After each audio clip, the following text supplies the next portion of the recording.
आज बिहार के नवादा में प्रधानमंत्री नरेंद्र मोदी का दौरा। आगामी लोकसभा चुनाव के लिए करेंगे प्रचार। जनसभा को पीएम मोदी करेंगे संबोधित। पीएम मोदी के बिहार दौरे की तैयारियां पूरी। दोपहर 12 बजे पीएम मोदी जनसभा को संबोधित करेंगे। सुरक्षा के लिए पुख्ता इंतजाम किए गए। आज ही पीएम मोदी बंगाल के जलपाईगुड़ी के दौरे पर भी रहेंगे। दोपहर 3 बजे पीएम मोदी जनसभा को संबोधित करेंगे। 10 साल के कार्यकाल के गिनाएंगे उपलब्धियां। बंगाल के जलपाईगुड़ी के बाद मध्य प्रदेश के जबलपुर का भी दौरा करेंगे पीएम मोदी। शाम 6 बजे जबलपुर में पीएम मोदी करेंगे रोड शो। करीब 1 किलोमीटर लंबा रोड शो करेंगे पीएम मोदी। रक्षा मंत्री राजनाथ सिंह का आज बीकानेर का दौरा। बीकानेर में अर्जुन राम और झुंझुनू में शुभकरण चौधरी के लिए करेंगे जनसभा। कोलायत और पिलानी में जाकर जनसभा को संबोधित करेंगे। यूपी के सीएम का आज राजस्थान का दौरा। भरतपुर, दौसा और सीकर में करेंगे चुनावी जनसभा। बीजेपी प्रत्याशी की जीत के लिए मांगेंगे जनता से आशीर्वाद।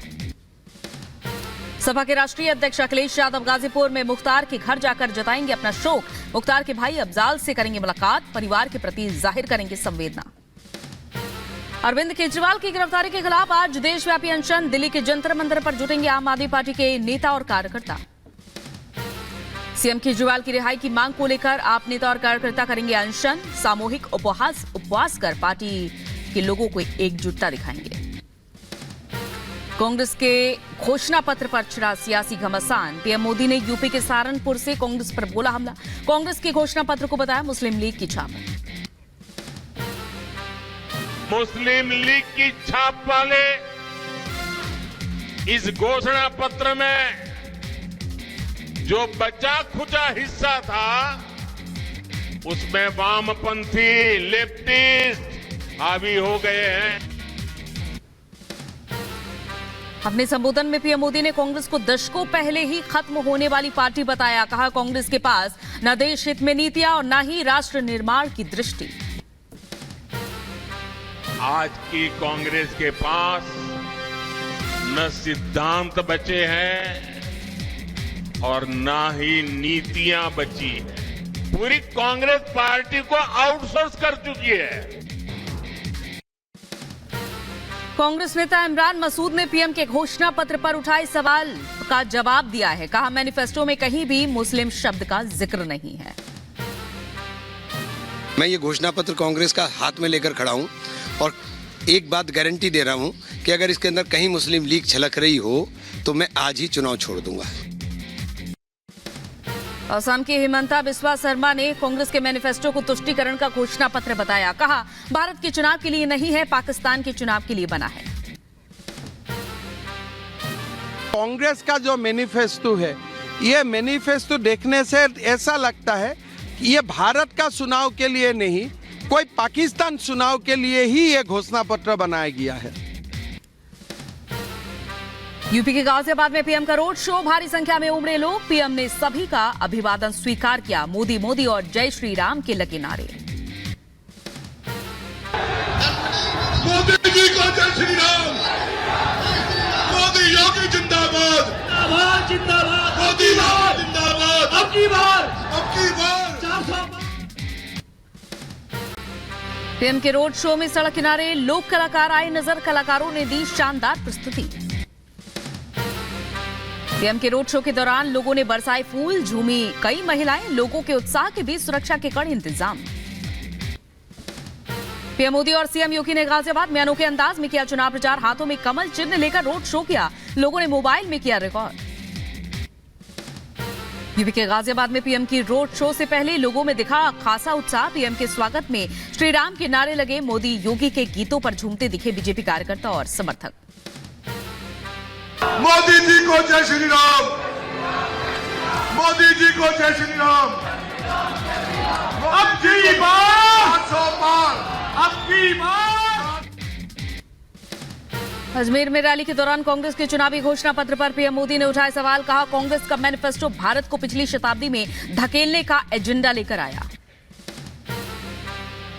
भाइयों बहनों, घोषणा पत्र देखोगे तो ये भारत को पिछली शताब्दी में धकेलने का एजेंडा लेकर के आए हैं। क्या हमें आगे जाना है कि नहीं जाना है? आगे जाना है कि नहीं जाना है? राजस्थान के अजमेर में पीएम मोदी ने चुनावी सभा को संबोधित किया। कांग्रेस पार्टी की सोच पर उठाए सवाल। कहा आज पार्टी के पास ना सिद्धांत बचा है और ना ही नीति। अब देखिए, आज की कांग्रेस के पास न सिद्धांत बचे हैं और ना ही नीतियां बची है। पीएम मोदी का कांग्रेस पर हमला। कहा कामगार को गाली दे रहे हैं कांग्रेस और शाही परिवार के नामदार लोग। कामगार हर गाली को पचा रहा है। गाली देता है, लेकिन कांग्रेस के लोग समझ ले, आप जितना कीचड़ उछालोगे ना, जितना कीचड़ उछालोगे, कमल उतना ही ज्यादा खिलने वाला है। प्रधानमंत्री का विपक्ष पर करारा हमला। कहा इंडिया गठबंधन की लूट की दुकान का मोदी ने गिराया है शटर। पिछले 10 साल में लूट की बीमारी का परमानेंट इलाज किया। जनता के पैसे को लूटना ये लोग अपना खानदानी हक समझते थे। मोदी ने पिछले 10 साल में लूट की इस बीमारी का परमानेंट इलाज कर दिया है। पीएम मोदी ने एक बार फिर से अपने संकल्प को दोहराया। कहा पिछले 10 सालों में हुआ देश का विकास ट्रेलर है और अभी देश को बहुत आगे लेकर जाना है। अभी तो ये ट्रेलर है, हमें देश को बहुत आगे लेके जाना है। कांग्रेस अध्यक्ष मल्लिकार्जुन खड़गे का एक वीडियो वायरल। चुनाव प्रचार के दौरान जनता से पूछा सवाल। कहा कश्मीर से क्या है वास्ता। मैंने 371 को निकाल दिया।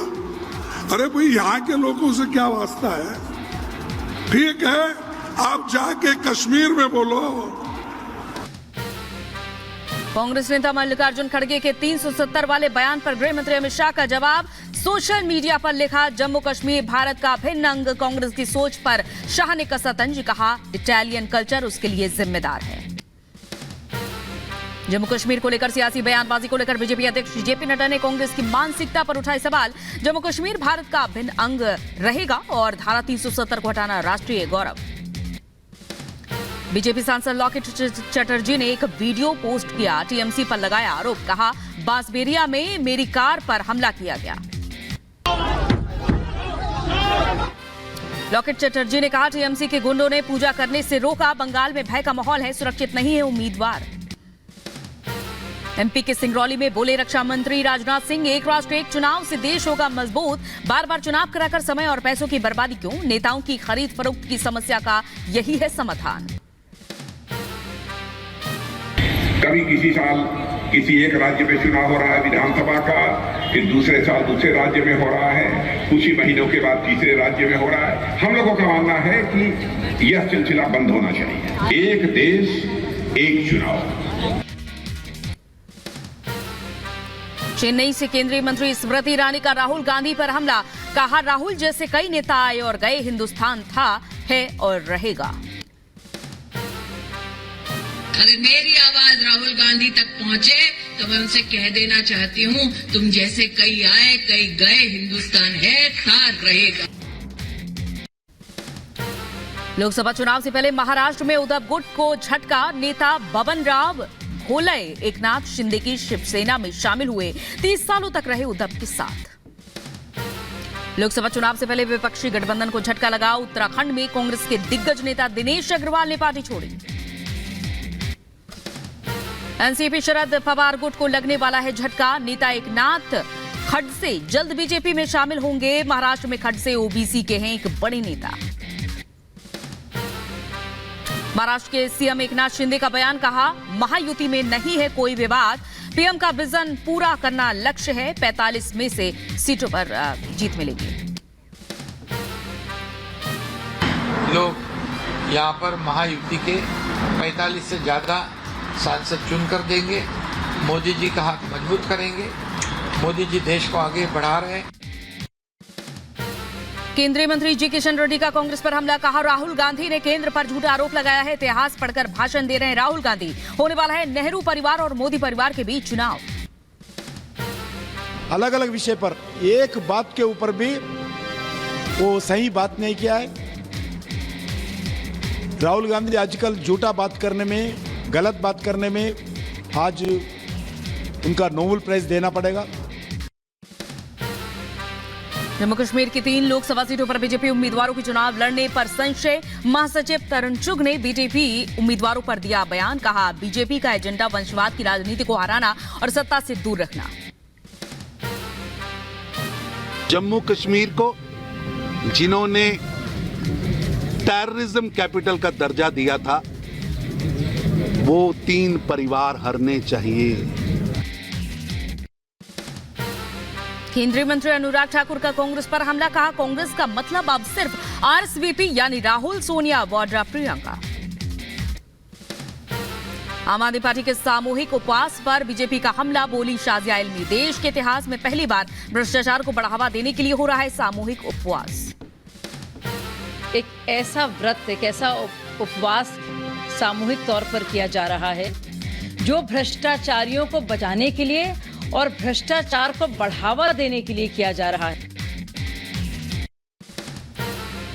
जेडीयू नेता केसी त्यागी ने कांग्रेस के मैनिफेस्टो पर उठाए सवाल। कहा, कांग्रेस पार्टी के शासनकाल में 60 वर्षों से अधिक पिछड़े दलित अन्य वर्गों के साथ होती रही है बेइंसाफी।